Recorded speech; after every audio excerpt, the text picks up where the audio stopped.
Hi everyone, today we have a new video review, and as you can see, this time we are going to talk about fresh release from Tamiya. And it's quite interesting thing because here we get Renault 5 Turbo, so it's a 124 scale car model, and what I have here is the final shape of this release, so kit number 368, and you can get it in any good model shop. So first of all, I have to know the box size because the car, the real one, is not that huge, so the box size here is also not that big. Here you can see comparison with my hand. Also, we have quite nice box art, but it's typical for this brand. Here you can see also some information about the real car, and on the opposite side you can see one of the marking options, but obviously you are not limited by this one because it's up to you which color you will choose. So it's a top opening box, and here's what we have inside. A lot of white plastic, and also I can see the clear sprue on the top. There shouldn't be a lot of features because this is not exactly a new plastic, and still it's interesting to check because this is something what we have not reviewed before. So I just need to remove the first staples because the plastic bags are closed with the staples as usual for Tamiya. In the meantime, I can also remind you that you can check the other car models from Tamiya and other brands on the same YouTube channel which you are watching at the moment. They had really nice Fiat recently, the 500 one, so you can check it as well. And we start with the floor panel. So here I will zoom in, and as you can see, this is a one-piece part. We also have some lower part features for the gearbox, but there won't be any engine, as you can see, so I guess that's pretty much all you get here. And that's why I was saying that this is not exactly a completely new release in terms of the plastic age, and some of the features will be quite simple in comparison with what Tamiya provides in modern kits, even in the simple ones which are, let's say, not the hypercar models, but still have way better details. Nevertheless, I think with some careful painting you can get a really nice result here on this floor panel. And next we continue with another separate plastic bag. This one was dedicated to the clear parts. So what is cool here is that we have glasses molded into the single piece part, and you just need to insert them into the car body and you'll be good to go. Also here we have the lenses for the headlamps and tail lights. These are also good looking. I'm not sure if we will get the masks here because this kit, as I said, is not a top tier level set from this brand, so usually Tamiya does not include the masks with such releases, but who knows, maybe this one will be an exclusion. In the worst case, you can do it with your own hands and tools. Just get a nice masking tape, which is a bendable thin one, and you should be good to go. So in the meantime, I'm again opening another plastic bag, so just give me a second. This one is a bit more tricky because the staples are a bit thinner, but in this one I can see, okay, I had the plastic bag in a plastic bag, and both were closed with the staples. So the extra plastic bag was given for the wheel rims, which I will show in a second. Wheel rims are actually made out of this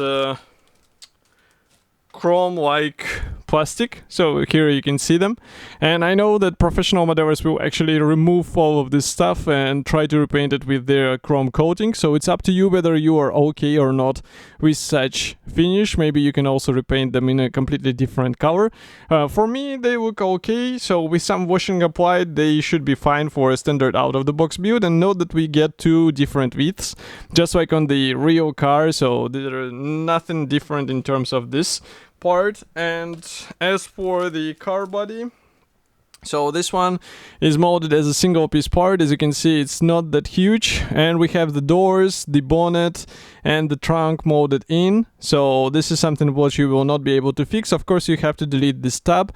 The front mask is also quite simple here, and I guess there will be some additional features for the interior, but that's pretty much all you can expect here. And of course those side air vents, it's something worth picking out with the washings, because as you can see they're not throughout. If camera will focus, you will see what I'm talking about here. And also inside we don't have that many features again. Okay, so maybe I will place it here for some time. I will open the next plastic bag quickly. Here I can see we have the white plastic sprue again. And what is surprising is that we get the driver figurine. So just like on the box art, you can assemble the vehicle with the driver inside. So for some modders it would be cool. For some modders they just don't use such stuff in their builds. In my opinion, it's always a handy bonus, and you don't have to use it exactly in this car if you don't want to. You can use it in some later builds. But here you can see all the parts. What is notable is that both seats are molded as single piece parts. Not that many features, but they are quite okay. The simple dashboard is also one piece, and also pilot figurine or driving figurine is separated into several parts. As you can see, separate hands and separate head. Maybe I can zoom in and you will see what I'm talking about here. I hope that we also get the dials for the instrument panel, and on the door panels look rather simple. So overall it looks like a really good base for some aftermarket companies, which will be able to add a bit more. And what I'm seeing next is a very interesting thing, because we get the vinyl tires, but they look rather nice. And I would say in comparison with the recent modern kits, they are also offering a lot of features. So I wonder if they were actually reworked, and I will show you in a second what I'm talking about here. So let's remove this sprue aside, zoom in. And well, the vinyl tire, in terms of the tire pattern, as you can see, it's quite simple. It's something what you would expect from the vinyl tire, but we also get the features on the tire walls. So this is really cool, and the side walls look more or less convincing. So with some sanding here on the, let's say, work section or work area, you should be getting a really nice thing for the out-of-the-box build. Of course, I'm still not a huge fan of such bonus. I would rather prefer the plastic parts, but you cannot do much here. We also get some metal parts. So frankly speaking, I'm not sure where they will be used. So we will have to check the assembly manual, and there are also the vinyl polycaps, which is nothing special, so I will not be showing them. And here you can see these metal parts. So this one, which is on the top and separate, it is provided in two pieces, and that's why I'm saying I need to see the assembly manual in order to understand how it will be used. But there is also one more plastic bag, so just give me a moment to open it as well, because it's again the staple.